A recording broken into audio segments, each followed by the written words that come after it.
एक बहुत बड़ी भ्रांति फैलाई जा रही है कि बिल माइनॉरिटी के खिलाफ, ये बिल विशेषकर मुस्लिम समुदाय के खिलाफ।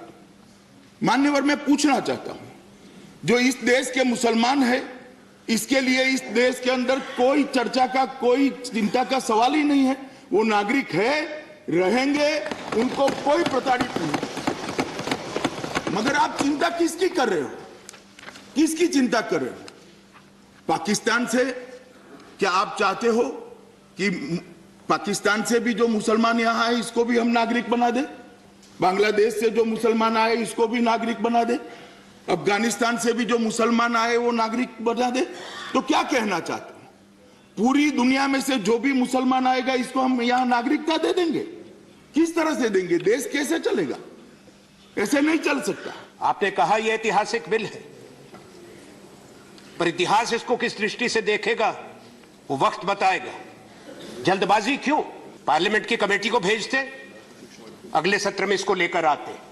हमने मांग की थी, पर सरकार अपनी जिद पर कायम है। हम इसका विरोध करते हैं। विरोध के कारण राजनीतिक नहीं, संवैधानिक, नैतिक है। ठीक है, एक सेक्शन समर्थन में है, एक सेक्शन विरोध में है। वो भी देश के नागरिक है, देशद्रोही नहीं है, तो देशभक्ति का प्रमाण पत्र किसी से लेने की हमें जरूरत नहीं है। हम कितने कठोर हिंदू है उसका हमें प्रमाण पत्र नहीं चाहिए। जिस स्कूल में आप पढ़ते हो हम उस स्कूल के हेडमास्टर है, आपको बताना चाहिए। कभी घर वापसी, कभी लव जिहाद, कभी ट्रिपल तलाक, कभी सीएबी, कभी एनआरसी, फिर दोबारा एनआरसी, मतलब के फिर 370। आपका लक्ष्य हमें मालूम है, आपका लक्ष्य मालूम है, आपका नजरिया भी मालूम है। आप नाम से, किसी के नाम से पता करना चाहते हो इस देश में वो रहेगा या नहीं रहेगा। आपने एक बड़ी आपत्तिजनक बात की शुरुआत में। आपने कहा कि वो जो मुसलमान यहाँ हैं उनको डर करने की जरूरत नहीं। किस मुसलमान के आपसे डर है? हिंदुस्तान का कोई मुसलमान आपसे डरता नहीं है।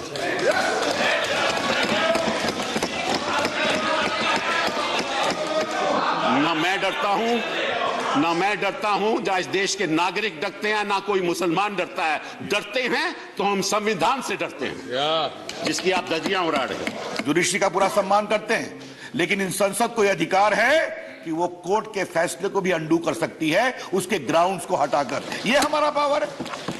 अब ऐसे लोग जो बड़े बड़े वकील हैं वो कह रहे हैं कि आप क्या कर रहे हैं, आप कोर्ट को एडजुडिकेटिंग पावर दे रहे हैं। वर्षों से रहे सांसद लोग इस सदन के मजबूत सार्वभौम कानून बनाने के अधिकार पर सवाल कर रहे हैं। सर, ये मेरे ख्याल में बहुत दुर्भाग्यपूर्ण है। अरुणाचल प्रदेश में, मणिपुर में, मेघालय में, नागालैंड में, त्रिपुरा में इस वक्त जल रहा है और आप यहां कहते हैं पूरा देश खुश है।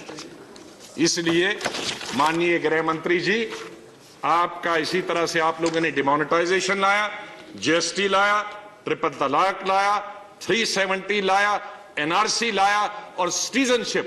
आप असली ध्यान जो लोगों का है, बेकारी और बेरोजगारी का, किसानों का, महंगाई का, उसका हटाने के लिए हर 6 महीने 4 महीने के लिए इस तरह का बिल लाते हैं और लोगों को गुमराह करते हैं, उनकी आंखों में धूल डालते हैं। सिर्फ मुसलमान ही के पीछे पड़े हैं। Please conclude. ट्रिपल तलाक मुसलमान के पीछे पड़े। आज जो बिल लाया गया मुसलमान के पीछे। 370 वही एक मुस्लिम मेजॉरिटी स्टेट है। अब हमारी पार्टी की पंथ निरपेक्षता पर सवाल खड़े कर दिए। भाई, सिर्फ हिंदू रखा है क्या? सिर्फ सिख रखा है क्या? इसके अंदर बौद्ध भी आ रहे हैं, जैन भी आ रहे हैं, पारसी भी आ रहे हैं, क्रिश्चियन भी आ रहे हैं। ये कहां पंथ निरपेक्षता? नहीं, सिर्फ मुसलमान आएगा तो ही पंथ निरपेक्षता हो जाएगी। आपकी पंथ निरपेक्षता की व्याख्या बड़ी सीमित है, हमारी व्यापक है। जो प्रताड़ित है उसी को लाना, ये हमारी व्याख्या है। आपकी व्याख्या है कि मुस्लिम आएगा तो ही पंथ निरपेक्ष माने जाओगे, तो ही धर्म निरपेक्ष माने जाओगे। हमारी व्याख्या इतनी सीमित नहीं।